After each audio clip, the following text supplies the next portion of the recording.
పూర్వం ఒక సమయంలో శ్రీకైలాస పర్వతం మీద పరమేశ్వరుడు పార్వతీ సమేతుడై కొలువుతీరి ఉన్నాడు. బ్రహ్మాది దేవతలు, ఇంద్రాది అష్టదిక్పాలకులు, నారద తుంబురాది గాయకులు, మహామునులు ఆ సభకు వచ్చి పార్వతీ పరమేశ్వరులను సేవిస్తున్నారు.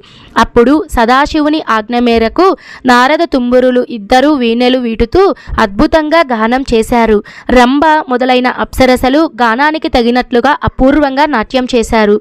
వారిలో రంభ చేసిన నాట్యం పరమేశ్వరునికి చాలా సంతోషాన్ని కలిగించింది. ఇంతలో ప్రమద గణాలలో ముఖ్యుడైనటువంటి భృంగిరిటి అనేవాడు శివుని అనుమతి పొంది రంభతో పాటు నాట్యం చేయడం ప్రారంభించాడు.